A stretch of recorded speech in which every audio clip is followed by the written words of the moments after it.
Hello, everybody. Today we are going to take a look at a few questions from topic 4 homework. You can see I'm going to start here with topic 4, and we are going to talk, starting off today, about finding the future value of an annuity. So the question presented to us is this: Pablo wants to save money to purchase a car. He buys an annuity with quarterly payments that earn 2.4% interest compounded quarterly. Payments will be made at the end of each quarter. Just note this, okay? The compounding and the periodic payments always have to be at the same time. So if it's compounded quarterly, it has to be payments quarterly and vice versa, okay? Just so you know. It says find the total value of the annuity in 5 years. If the quarterly payment is $9.27, do not round any intermediate computations and round to the nearest cent. Okay, so first of all, we're going to set up the payment. I am in cell B15, okay? Cell B15 is the payment, that's $9.27. The rate of interest is 2.4%. N is 4 because it's quarterly. There are 4 quarters per year, so N is 4. T is 5 because there are 5 years. All right, the payment to the right of us there shows exactly the formula that we need to use. In the formula, P stands for the payment. R, N, and T are as they were given to the left there. So we're going to use A as the future value. That's also called the future amount, okay? And let's take a look at the formula. Click on cell G5, and let's take a look at the formula, okay? You guys can see if I click on the function bar in white right beside the last parentheses, I just clicked my mouse there. You can actually click anywhere. It shows me right away that it's selected and used the cells that I set up for it in column B. When you enter these cells, you can enter them by typing the numbers in. Lowercase letters is fine, or you can just simply click on the cells, okay? We have several formulas to do on several different questions. I'm not going to enter this one all the way. I just want you guys to see that Excel can do this easily for you. Save this work, set up your own Excel sheets, save this work for your homework and other assignments that you have. Just a note also here, this formula comes from exactly topic 1, DQ1. Remember that back in week 1, right? Here we are back again visiting that same formula. All right, very good. Let's check out the next question.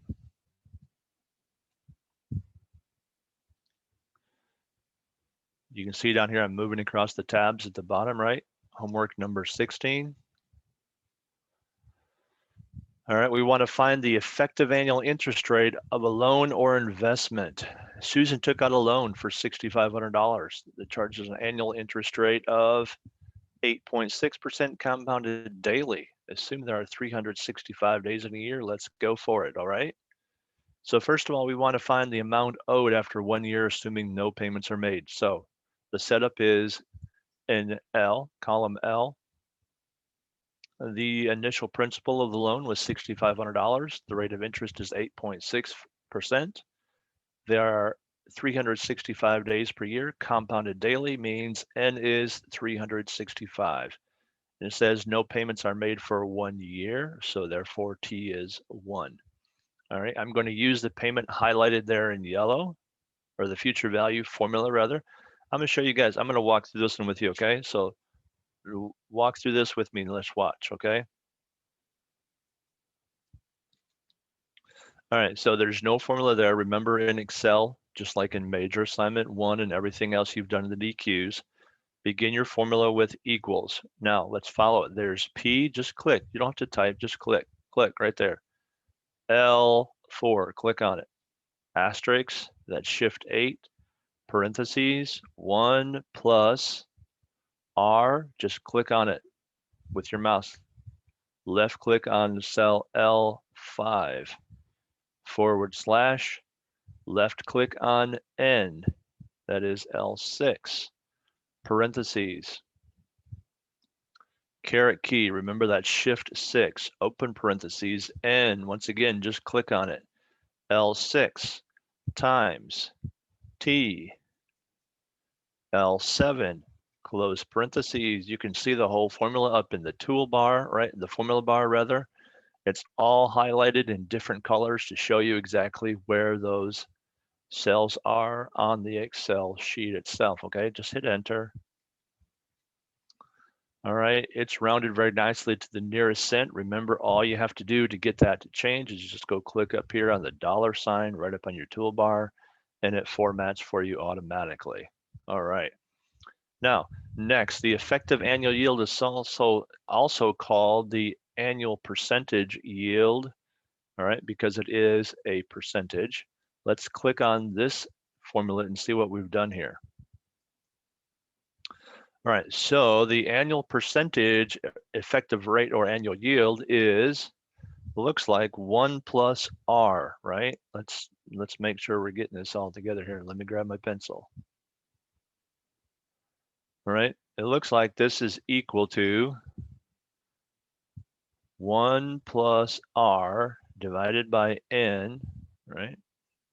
1 plus R divided by N raised to the N minus 1.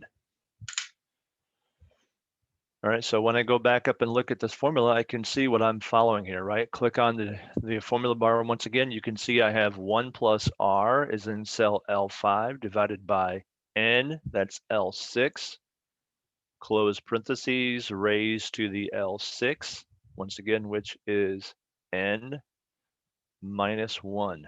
Hit enter, convert to the proper format. It says round your N to the nearest hundredth of percent, and there you go. 2 decimal places. All right, super good.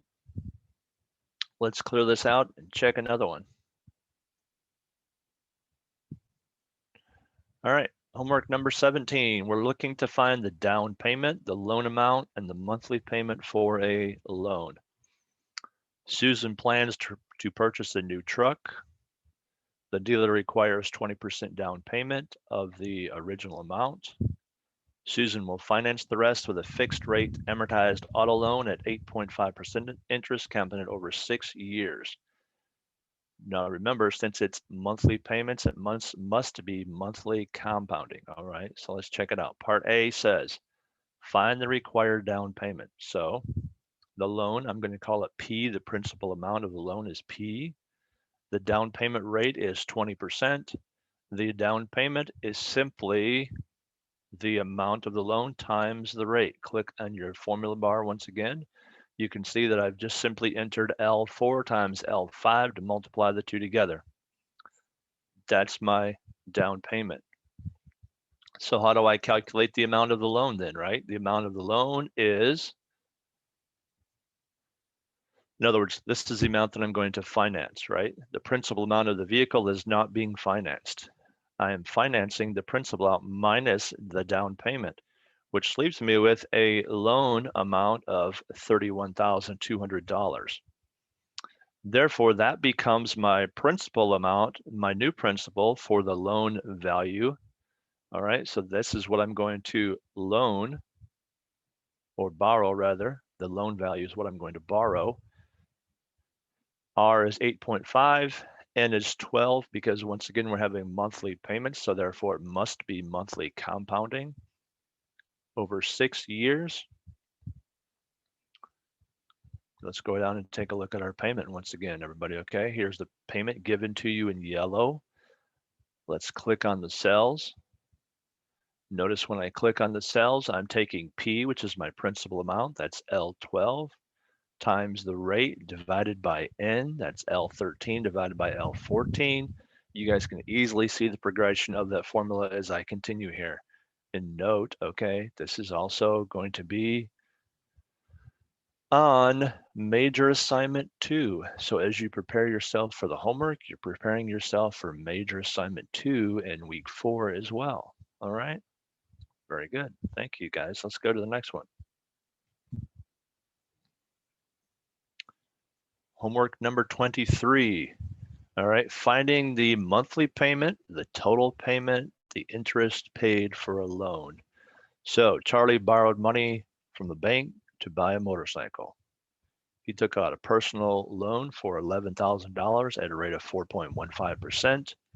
Monthly payments, remember it's monthly payments, therefore it must be monthly compounding, and it's for 5 years. So I've entered P as 11,000, R is 4.15, N is 12, T is 5. You guys see a trend? We're using the same formula we used just a moment ago. So here's our payment formula once again. We've used it already, so it's not new to us. Click on the formula bar once again, in white, and you can see how I've selected the cells in column L for P, R, N, and T respectively. Okay, that being said, what did I just calculate? I calculated the payment that I'm going to make every month. That's 12 times per year for 5 years. So if I want to know what my total payment is, what I'm going to pay for this motorcycle, it is, you can see $12,199.63. How did I arrive at that? Let's just click on the formula bar once again, and you can see I've multiplied N times T times the payment. The order is not important here, right? I can multiply these 3 cells in any order that I want to. The payment every month, so it's the payment times 12 times 5, right? That tells me the total amount that I pay for this loan. In this case, it's $12,199.63. Therefore, the interest must be what? What do you guys think? What cells am I going to type into my formula to calculate the interest that I paid? All right, yeah, you guys are right. I have used the total amount that I paid minus the principal of the amount that I loaned, right, that I borrowed.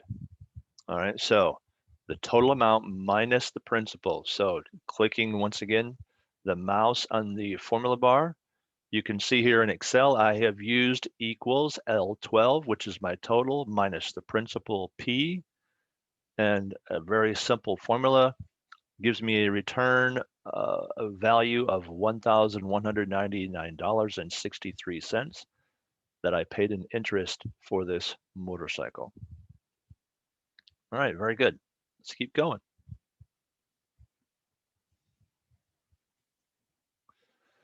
All right, this one has a little bit more involved here, doesn't it, everybody? So let's take a look here. We are comparing monthly payments and total costs for 2 loans. So what's the situation? All right, Shin is taking out a mortgage for $251,000. He has offers from 2 lenders. He wants to know which one would be the better one and by how much. Okay, the better one and by how much. So once again, in yellow, you can see the payment formula. By now, this is our old friend, right? We've used this several times. So in column L, I'm going to put the formulas for P, not a formula, just a value, right? 251,000. The first bank has R as 3.6%. Its monthly payment, so N is 12. The time is for 40 years. The total payment we calculate to be $987.46. All right, so click on this formula once again. In L8, click your mouse in the function bar, and you will see here that I have once again used the values in L to calculate that monthly payment. By now, you guys are getting pretty good at this, so I congratulate you on that. Thank you all for your continued effort here. All right, I want to compare that to B, a bank that offered a 15-year mortgage at a rate of 3.4%. Now, what do you guys think, right?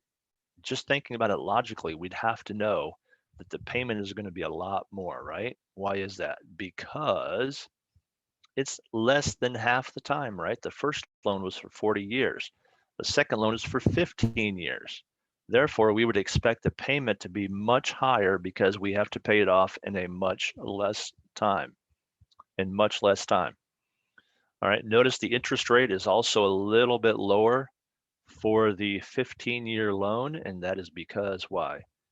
When you're lending money, the shorter amount of time it's lent, the lower the risk. That's why. All right, so once again, just so you guys know, I did not even type this formula in. I copied the formula right here. Watch.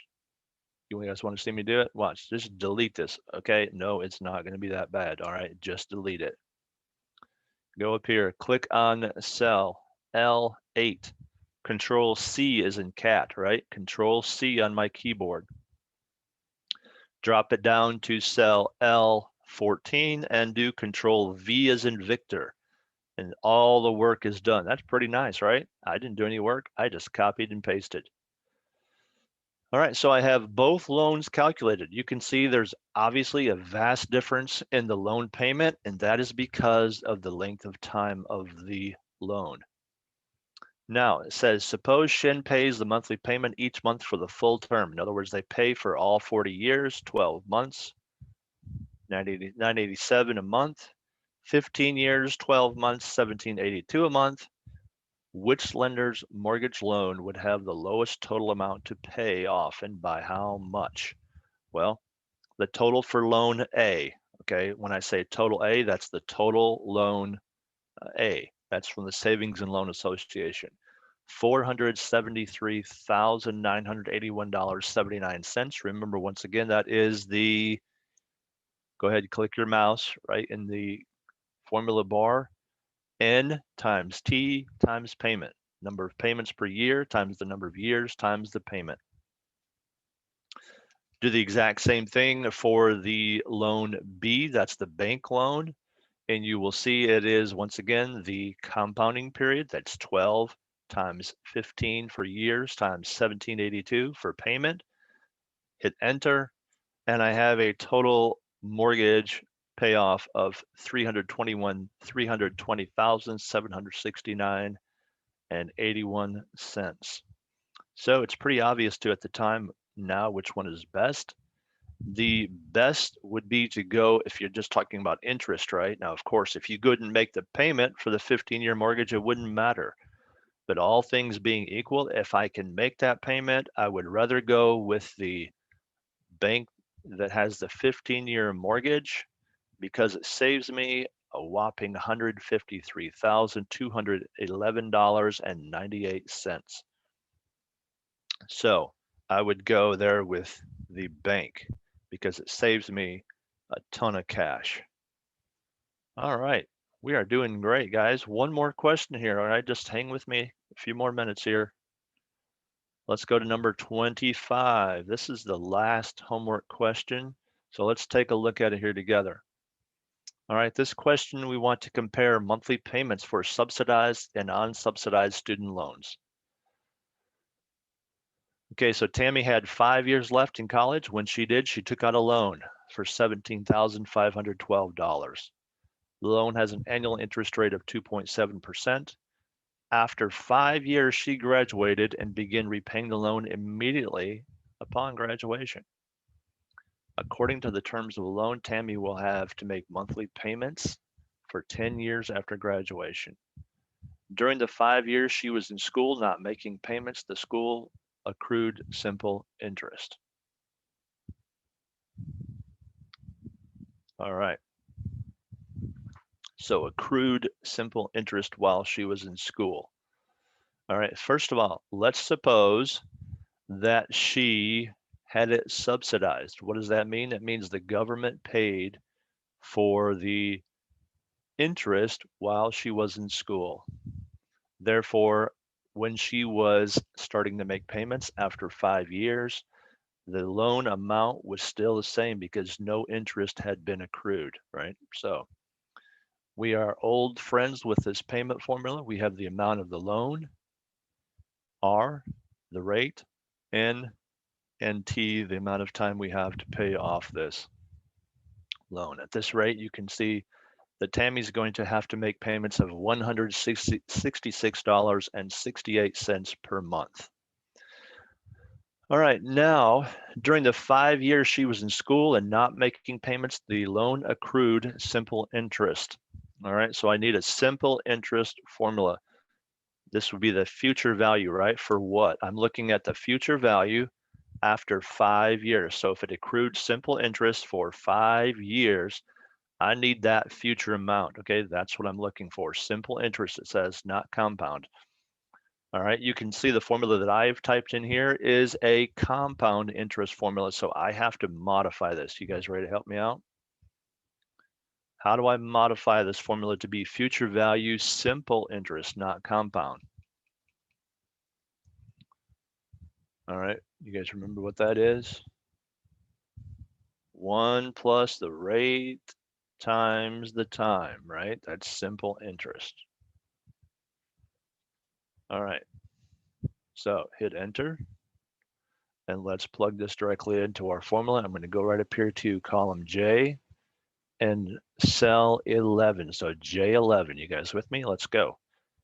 Equals, just click on the cell, right? I'm going to use my mouse to click. That is B15 times, open parentheses, 1 plus, use my mouse to click on R, right? Times T. What is T though? T is not 10. T is not the time it took her to pay off after graduation. This T is while she's in school. That's the 5 years. Okay, and that's down here in cell B19. All right, so I need B16 times B19. Close my parentheses and hit enter. All right, that tells me that in 5 years, at that rate of interest, she is going to have a new loan of $19,876.12. Because why? Because now they're making Tammy pay the interest on that loan rather than being subsidized by the US government. She is now paying interest. So now you can see her future value is no longer 17, it's 19, right? 19,000, so forth. So now when I calculate the new payment for an unsubsidized loan, notice the only difference here, everybody, the only difference is I'm now using J11, right? J11, because that's my new loan amount with the accrued interest. And everything else is exactly the same. I used cells B16, 17, and 18 for the rest of the formula. All right, so hit enter here. And now that shows us exactly why we have a higher payment, right? She's got a payment of what? The difference there, right? 166, 189, right? That's about 23 bucks. And no, it's not exactly 22 something, right?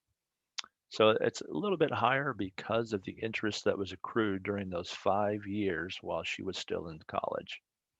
All right, very good, everybody. Thank you all for your time. I appreciate you guys taking and investing, right? A few minutes of your time here with me today. Take care. Have a good day.